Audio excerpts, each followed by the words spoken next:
नमस्कार दोस्तों, आपका स्वागत है अनबाउंड इंडिया में। जिन लोगों ने अनबाउंड इंडिया को सब्सक्राइब नहीं किया है वो अभी इसी वक्त अनबाउंड इंडिया को सब्सक्राइब करें और हमको मॉनेटरी सपोर्ट भी करें। आज हम बात करेंगे एस्ट्रल ट्रैवलिंग और टाइम ट्रैवलिंग की, मतलब सूक्ष्म यात्रा और समय यात्रा की हम आज चर्चा करेंगे। इन दोनों विषयों के बीच का जो अंतर है, क्या ये दोनों एक हैं या अलग हैं, इसके ऊपर हम लोग बात करेंगे। You are watching Unbound India.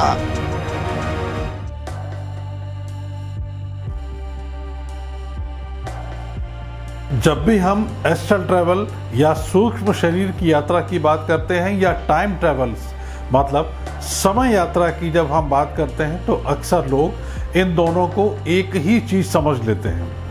फिल्मों, वेब सीरीज और सोशल मीडिया ने भी इस भ्रम को और बढ़ा चढ़ा कर दिखाया है। लेकिन क्या वास्तव में ये दोनों एक ही हैं? उत्तर है नहीं। ये दोनों पूरी तरह से अलग अवधारणाएं हैं। एक चेतना मतलब कॉन्शियसनेस से जुड़ी है, जबकि दूसरी समय मतलब टाइम से और फिजिक्स से जुड़ी है। आज इस वीडियो में हम वैज्ञानिक तथ्यों, आध्यात्मिक परंपराओं और आधुनिक शोधों के आधार पर समझेंगे कि एस्ट्रल ट्रैवल और टाइम ट्रैवल में वास्तविक अंतर है क्या। तो सबसे पहले हम समझते हैं एस्ट्रल ट्रैवल होता क्या है। एस्ट्रल ट्रैवल को हिंदी में सूक्ष्म शरीर की यात्रा कहा जाता है। भारत की योग परंपरा में हजारों वर्षों से यह विश्वास रहा है कि मनुष्य केवल यह भौतिक शरीर नहीं है, उसके भीतर एक सूक्ष्म शरीर भी होता है, जिसे विभिन्न ग्रंथों में लिंग शरीर, सूक्ष्म शरीर या प्राणमय चेतना कहा है। मान्यता यह है कि गहरे ध्यान, योग साधना और विशेष चेतन अवस्था में व्यक्ति अपनी चेतना को धीरे धीरे शरीर से अलग अनुभव कर सकता है।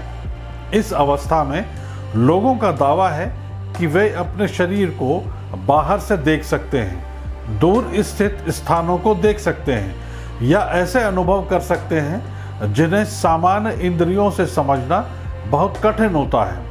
इसी अनुभव को आधुनिक भाषा में एस्ट्रल ट्रैवल यानी एस्ट्रल प्रोजेक्शन या शरीर की जो सूक्ष्म यात्रा है वो कहा जाता है। ध्यान देने योग्य बात यह है कि इसमें व्यक्ति का भौतिक शरीर कहीं नहीं जाता है। यदि कुछ जाता है तो वह केवल चेतना या अनुभव करने वाली मानसिक अवस्था। तो क्या इसका उल्लेख भारतीय ग्रंथों में मिलता है? जी हाँ, योग वशिष्ठ, उपनिषद, तंत्र ग्रंथ, पतंजलि योग सूत्र और अनेक योग परंपराओं में साधक की चेतना के विभिन्न स्तरों का वर्णन मिलता है। हालांकि इन ग्रंथों में आधुनिक शब्द एस्ट्रल ट्रैवल नहीं मिलता है, लेकिन सूक्ष्म शरीर, ध्यान द्वारा चेतना विस्तार और देहातीत अनुभवों का उल्लेख अवश्य मिलता है। इसी कारण भारत में कई लोग एस्ट्रल ट्रैवल को कोई नई पश्चिमी अवधारणा नहीं, बल्कि प्राचीन यौगिक ज्ञान का आधुनिक नाम भर मानते हैं। विज्ञान एस्ट्रल ट्रैवल के बारे में क्या कहता है? यहीं से बहस शुरू होती है।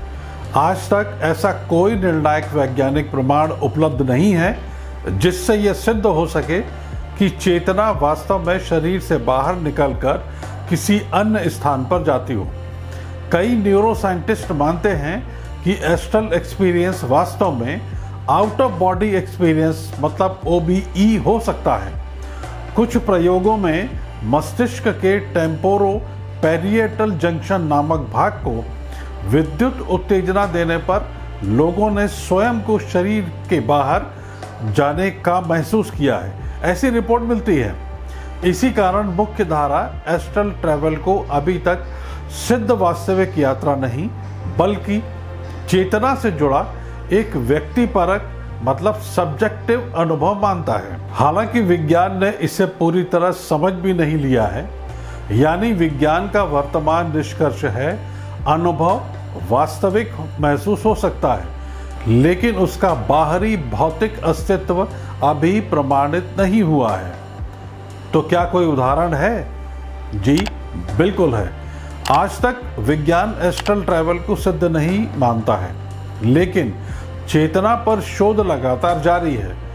स्विट्जरलैंड के न्यूरोसाइंटिस्ट ओलफ ब्लैंके ने मस्तिष्क के टीपीजे क्षेत्र को उत्तेजित करके आउट ऑफ बॉडी एक्सपीरियंस जैसा अनुभव उत्पन्न किया है, जबकि डॉक्टर सैम पर्निया की अवेयर स्टडी ने नियर डेथ एक्सपीरियंस के दौरान चेतना से जुड़े कई अनसुलझे प्रश्न सामने जरूर रख दिए हैं। फिर भी इन अध्ययनों ने एस्ट्रल ट्रैवल को प्रमाणित नहीं किया है। अभी हाल ही में, मतलब पिछले एपिसोड में, एस्ट्रल ट्रैवल पर एक प्रयोग किया है मैंने।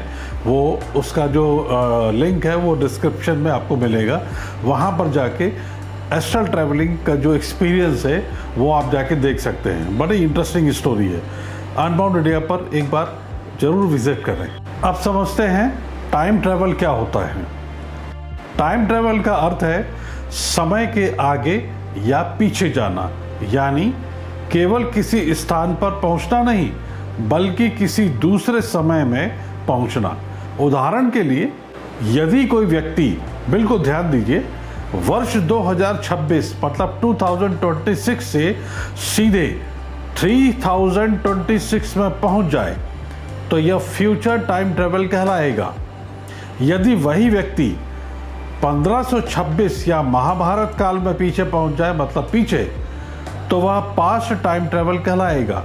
यह पूरी तरह से भौतिक, मतलब फिजिक्स का एक सब्जेक्ट है। क्या विज्ञान टाइम ट्रैवल को संभव मानता है? हाँ, उत्तर थोड़ा रोचक है। 1905 में अल्बर्ट आइंस्टाइन ने विशेष सापेक्षता सिद्धांत, मतलब स्पेशल रिलेटिविटी थ्योरी प्रस्तुत की थी। इसके अनुसार यदि कोई वस्तु प्रकाश की गति के अत्यंत निकट गति से यात्रा करे तो उसके लिए समय धीमा हो जाता है। इसे टाइम डायलेशन कहते हैं। यही कारण है कि वैज्ञानिक कहते हैं भविष्य की ओर टाइम ट्रैवल सिद्धांत रूप में संभव हो पाएगा। यह केवल कल्पना नहीं रह जाएगी। इसे परमाणु घड़ियां, एटॉमिक क्लॉक्स, तेज गति वाले कणों और उपग्रहों पर होने वाले प्रयोगों में मापा भी जा चुका है। जीपीएस सैटेलाइट सिस्टम भी समय प्रसार, मतलब टाइम डायलेशन के प्रभावों को ध्यान में रखकर ही काम करता है। कुछ टाइम ट्रैवलर्स के उदाहरण हैं। टाइम ट्रैवलर की कहानियां दुनिया भर में मशहूर हैं, जॉन टिटोर से लेकर रुडोल्फ फेंच तक। लेकिन आज तक इनमें से किसी भी व्यक्ति के दावे को विज्ञान निर्णायक रूप से सत्यापित नहीं कर पाया है। इसलिए ये कहानियां रहस्य और लोकप्रिय संस्कृति का हिस्सा तो हैं, लेकिन स्थापित विज्ञान का नहीं। लेकिन क्या भूतकाल में जाना संभव है? यही सबसे बड़ी समस्या आती है। सैद्धांतिक भौतिकी में worm holes, close time like curves और कुछ अन्य गणितीय मॉडल मौजूद जरूर हैं, लेकिन आज तक किसी मनुष्य या वस्तु को भूतकाल में भेजने का कोई वैज्ञानिक प्रमाण नहीं मिला है। यदि ऐसा संभव हो भी जाए तो ग्रैंडफादर पैराडॉक्स जैसी गंभीर समस्याएं उत्पन्न होती हैं। उदाहरण के लिए, यदि कोई व्यक्ति अतीत में जाकर अपने दादा को उनके विवाह से पहले ही रोक दे तो स्वयं उसका जन्म कैसे होगा? इसी कारण अधिकांश वैज्ञानिक मानते हैं कि पास्ट टाइम ट्रैवल अभी केवल सैद्धांतिक संभावना है, स्थापित विज्ञान नहीं है। अब दोनों की सबसे बड़ी तुलना करते हैं। एस्ट्रल ट्रैवल में व्यक्ति का शरीर यही रहता है, चेतना यात्रा करने का दावा करती है, समय वही रहता है, यात्रा अनुभव आधारित होती है। टाइम ट्रैवल में पूरा व्यक्ति समय बदलता है, शरीर भी उसी यात्रा का हिस्सा होता है, समय बदल जाता है। So it is a matter of physics. क्या एस्ट्रल ट्रैवल से भविष्य देखा जा सकता है? कई आध्यात्मिक परंपराएं और कुछ साधक दावा करते हैं कि गहरी चेतन अवस्था में संभावित भविष्य की झलक मिल सकती है, लेकिन वैज्ञानिक इसे प्रामाणिक भविष्य दर्शन नहीं मानता। विज्ञान के अनुसार भविष्य पहले से ही निश्चित नहीं है और ऐसे दावों का अभी तक विश्वसनीय, दोहराने योग्य प्रमाण उपलब्ध नहीं है। क्या एस्ट्रल ट्रैवल वास्तव में किसी दूसरे डायमेंशन में होता है? आधुनिक परंपराओं में एस्ट्रल प्लेन को एक सूक्ष्म आयाम माना जाता है, लेकिन आधुनिक भौतिकी में जिन अतिरिक्त आयामों मतलब डायमेंशंस की चर्चा होती है, जैसे स्ट्रिंग थ्योरी, उनका एस्ट्रल प्लेन से कोई स्थापित वैज्ञानिक संबंध नहीं है। इसलिए दोनों को एक जैसा मानना अभी फिलहाल सही नहीं होगा। एस्ट्रल ट्रैवल और टाइम ट्रैवल दो बिल्कुल अलग अवधारणाएं हैं। एस्ट्रल ट्रैवल का संबंध चेतना, ध्यान और सूक्ष्म अनुभवों से है, जबकि टाइम ट्रैवल का संबंध समय, गुरुत्वाकर्षण और ब्रह्मांड के भौतिकीय नियमों से है। यदि कोई एस्ट्रल ट्रैवल को टाइम ट्रैवल कहता है तो यह वैज्ञानिक और दार्शनिक दोनों दृष्टियों से सही नहीं माना जाएगा। दोनों की दिशा, उद्देश्य, कार्यप्रणाली और प्रमाण पूरी तरह से अलग है। यही कारण है कि इन दोनों अवधारणाओं को समझते समय विज्ञान और आध्यात्म की सीमाओं को अलग अलग पहचानना आवश्यक है। आपकी क्या राय है? क्या चेतना वास्तव में शरीर से परे यात्रा कर सकती है या यह केवल मस्तिष्क की एक अद्भुत अवस्था है? अपनी राय हमें कमेंट में अवश्य बताएं। आपके पास एस्ट्रल ट्रैवल या पीछे समय यात्रा करने का कोई अनुभव है तो अनबाउंड इंडिया के साथ साझा जरूर करें। कमेंट बॉक्स में आपके अनुभव इंतजार करेगा। तो फिलहाल इस स्टोरी में इतना ही।